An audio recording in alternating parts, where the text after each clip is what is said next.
Hi guys, this is Crystal Bay, author of the chapter All That Glitters Isn't Gold from Rattled Awake, Special Edition, Volume 10, the Liberty Edition.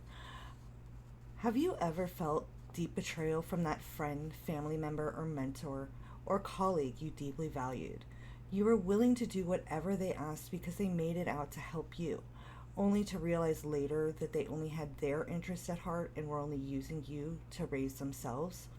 They would get mad at you when you did better than them or decided to do your own thing without them, making you feel guilty about wanting to do something on your own. Well, I'm here to let you know you are not the wrong one, and your true friends, connections will want to help you and support you no matter what. I have often wondered what was wrong with me, why I am not worthy of being loved or respected. I was taught to treat others the way I wanted to be treated, and I took that lesson to heart. I always wanted to belong, wanted to be everyone's friend. It stemmed from being abandoned by my biological mother at 6 months old, and also being raised in the shadow of my older sister, who was the perfect one, a straight A, cheerleader, etc. I wanted to be like her. The problem was I kept trusting the wrong people as they would look all shiny and new, giving me compliments, gifts, etc., only to make fun of me behind my back or toss me aside when I was no longer helpful. When I would go home crying about being bullied by my former friends, my mom would say it was them, not me. They were jealous of me for whatever reason. I didn't believe her at the time and would try to get them to take me back, only to be hurt again and again. I had very low self-esteem my entire life. Not that you would know that by talking to me. Growing up, I became a little wiser until I met my ex. He got into my head, making false promises and saying everything I wanted to hear, and I was hungry for love and acceptance.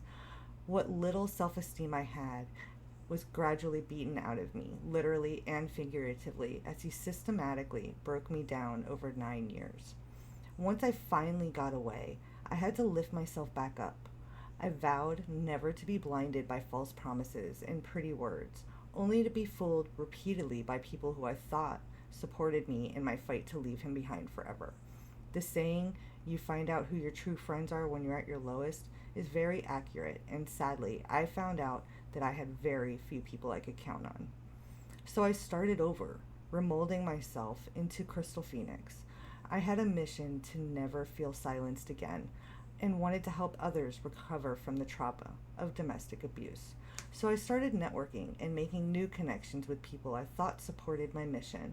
Most were real, while others were not. The hardest part is that looking back, I could see the signs, and in some cases was even warned about this person or that. But I always try to see the best in people, especially when they want to help me. When I first started as a coach and speaker, I was very unsure. I knew I needed help and wanted to learn all I could about getting my voice heard so that I could make a difference, change the narrative, so to speak, in the domestic abuse awareness community. I wanted to put a stop to victim shaming altogether. So I started attending and participating in other people's events, whether live events or audio rooms. I got introduced to a group of primarily awesome people and began to grow as a speaker, putting my coaching life aside for the time being. As I grew in confidence, I started to host my own audio events called Life Talks with Crystal Phoenix, and was even invited to be guest speaker for other people's events. As I started to rise on that platform, I made new connections. I was excited to be welcomed into this group of people with so much knowledge that they seemed to be willing to share with me. Now looking back, I see it all differently. It's very reminiscent of the movie Mean Girls. As I started getting closer to some of them, I learned of deeper cracks in the facade. It happened while I was in the process of writing my first solo book and was battling depression. It was right after the holidays and I was missing my family. I got a call from the top girl asking me some questions, then telling me she was told not to help me or have me around as I would bring her down. She gave me 2 different names. I believed her because they had just ended our friendship out of nowhere without even telling me why, although I have my suspicions. I am the type of person who tries to stay out of others' conflicts, not choosing sides when I care about both. And when I didn't choose this person over the other, they cut me out, their loss. But by telling me what people were supposedly saying about me, even twisting one person's words, I was given proof of that, what was said later. They ingratiated themselves to me.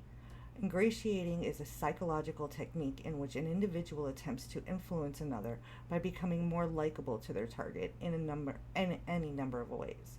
In this case, they took my side, that they believed in me and wanted to help me. Over the next few months, we worked together on many different projects. I learned a lot, and I sang the Mean Girls' praises for all the help that they were giving me, not realizing they were just using me the whole time. Anytime I would start to pull away from wanting to work on my own projects or work with others, they would bring me back in by offering me special perks, like spotlights on their shows, helping me to learn how to work different programs, etc. In a sense, they were love bombing me, just not in a romantic way. They were feeding off my energy, and I was happy to support and promote them since I thought they were doing the same for me. Looking back, I've realized that they would only promote me if it benefited them. Whether it was a joint project or they just needed a spot filled, I was more than happy to fill in. I saw it as being able to help others by being heard on other platforms. I felt like I belonged and was finally part of something bigger than myself and could make a difference. Then, about a month ago, I started working on a few projects of my own. One very, very important to me. It was so important that I put aside everything to take it on. When I asked for help, I was met with passive-aggressive responses. Carrots were dangled before me and promising to make me some money with referrals and such. Knowing how money is tight for me, they thought this carrot would bring me back into the fold. But it was thanks to this move that I began to see the truth. As time passed, I started pulling further away until I had a brutal awakening. They very underhandedly tried to discredit the project I was so passionate about. That was it for me, my true rattled awake moment. As I came to the full realization that someone I had come to love and trust as a sister could hurt me and betray me like this, I cried. I felt so betrayed, like being stabbed in the heart while kissed on the cheek. I went through all of the emotions ranging from hurt, anger, and rage, betrayal, and finally acceptance. The final emotion is the hardest in many ways. I accepted that this person only saw me as a pawn to be used and tossed aside when I didn't do exactly as they wanted. It wasn't my fault but for believing they appreciated me as much as I cared and appreciated for all they did. I was forced to see it for what it was and accept the many ways that the glitter faded from my eyes.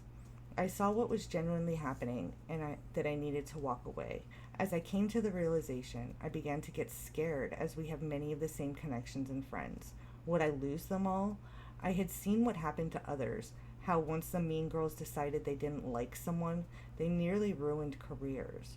But as I quietly started to space myself further from them, I began to see that the connections I have made, the real ones that support what I'm trying to do, will still be there supporting me like they always have, whether I'm supported by the mean girls or not.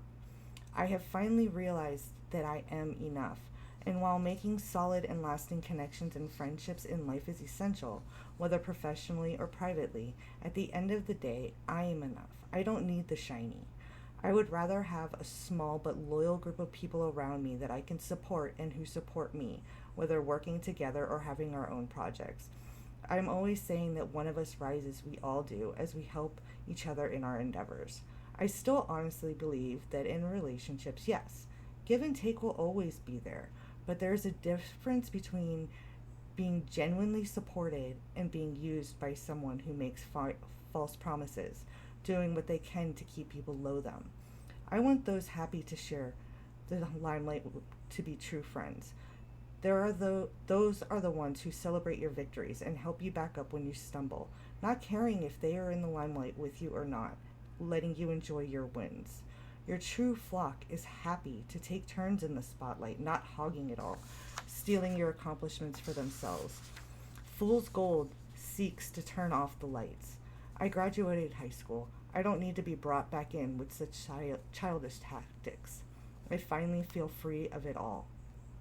When you do finally take the steps to walk away and be yourself and acknowledge what happened, you will have to face those who will say that you deserve the betrayal or lash out at you, saying you are ungrateful for all they've done for you. They will say, don't take it personal, it's just business. I personally hate that because it is personal when they attack you, even in a passive-aggressive manner, not actually saying your name. They are incapable of acknowledging what you have done for them or yourself. They will try to get others to see you as the bad guy, painting themselves as victims. They will try to discredit your feelings or gaslight you, trying to make it out like they didn't harm you. Remember, don't give in. Hold on to your truth and know that you are entitled to your feelings. Embrace them. Work through them. Learn from what happened so that you can see the red flags when trying to build new relationships. Learn to be observant of how they treat others, because eventually that is how they will treat you. Most importantly, learn to love yourself and be accepting of who you are. That is when you will be able to find your tribe and those who will be the platinum and not fool's gold. People are fickle and can be distracted by what is shiny is new. But at the end of the day, know this. You are the one who matters. You are enough. And it's not your fault for wanting to be a part of something that looks good and amazing from the outside. My advice to you, which I have to remind myself of all the time, is that you are enough. And when the chips fall, you will know who has your back and who is just fool's gold. It is a lesson I have learned in every type of relationship you can have. And this final time, I've finally realized that I don't need to fit in. I just need to be me, and that's enough. All that glitters isn't gold. My name is Crystal Bay, also known as the Crystal Phoenix, and I am on a mission to help others rise from the ashes of self-doubt and find their true identity and purpose in life. I've co-authored 3 international best-selling books, including Rattled Awake Volume 3, where I speak about my journey recovering from domestic abuse. I've also started my own book series, Rise of Crystal Phoenix, in which I share my story of overcoming abuse in many ways. In each part of the series, I will be breaking down the reasons why victims stays in abusive relationships as long as they do, and providing readers with more awareness of their options. My intention is to help stop victim shaming and change the way people view survivors. I strive to change the narrative in everything I do. Thank you for listening. I hope you enjoyed my chapter.